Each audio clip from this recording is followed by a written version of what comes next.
Thank you for waking up with Happy Ass, where we come together to grow in mind, body, and spirit so we can in turn go out and make the world a brighter and sweeter place to live for ourselves and for others.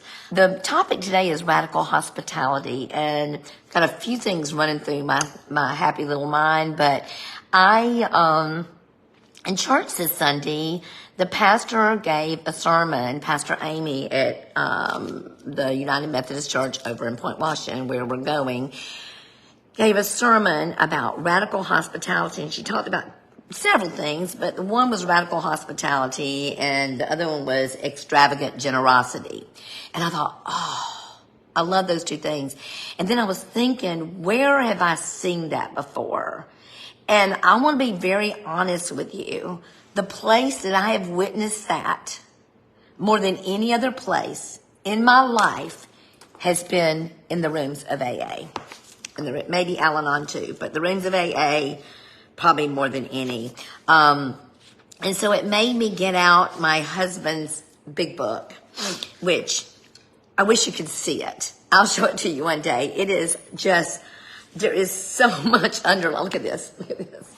I mean, it's just underlined and highlighted. And he's got little cards in here where he's got Post-it notes where he's put in here where he's really thinking about someone. And I'm just going to call this guy Bill. I'm going to call this guy Bill. His name's not Bill.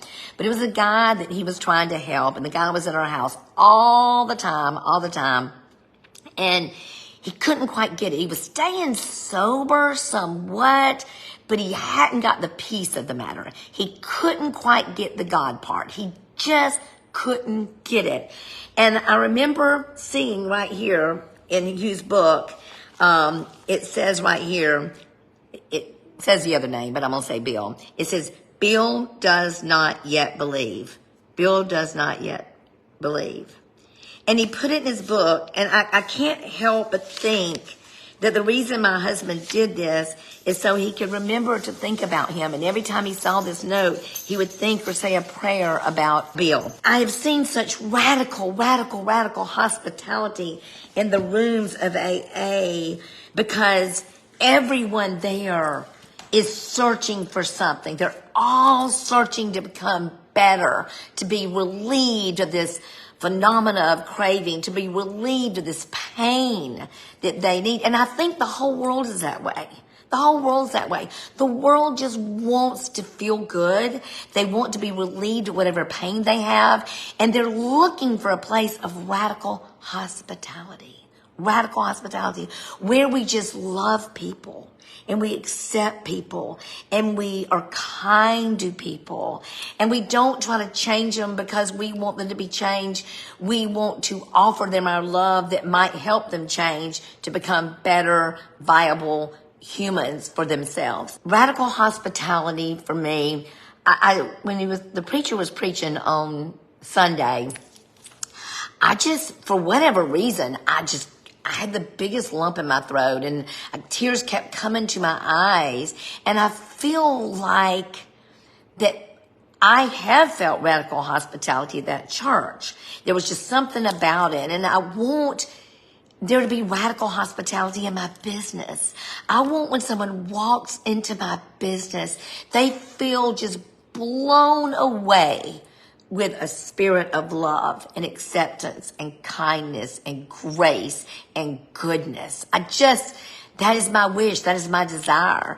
And I guess we have to practice it every day in how we live towards others. Because I know that we want radical hospitality, right? We want that. We want that in our own lives. But if we want it, then we got to give it. We've got to give it. And I sometimes see people that I think, gosh, they're not being very nice. And I realize, maybe they're fearful. Maybe they're afraid. Maybe something has happened in their heart that they don't know what to do or how to do. And I just believe that if we ask God to give us a spirit of radical hospitality in every area, not just church, not just the AA building, not just your business, but wherever you are, just offer a spirit of radical hospitality. There's something, I was reading Hugh's book, like I said, and I have other AA books over here because Hugh liked to collect the different editions. And I was reading one of them, and it's still sitting there, and I thought, why am I even reading that one? I need to hold in my hands the book that Hugh held. And the reason I talk so much about him, the reason I share his story now 6 years after he's gone, is I was able to witness radical hospitality in my home towards other suffering humans. And it made all the difference. And I saw what it did, not only in the lives of people that came into our home, but in his life. Because this is what's so cool about our lives. The more we give of ourselves to others, the more we give of kindness and love and compassion and grace and all those things come just rushing back to us. They just come rushing back to us. You know what? I wasn't going to read this, but I'm going to read this, and I may not even get to my affirmation. I'm going to read the promises.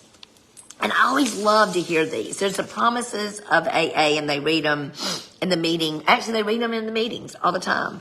And Hugh, of course, has this underlined. He has it bolded. He has this stuff. I mean, it was very important. So I'm going to read the promises to you. If we are painstaking about this phase of our development, we will be amazed before we are halfway through. We're going to know a new freedom and a new happiness.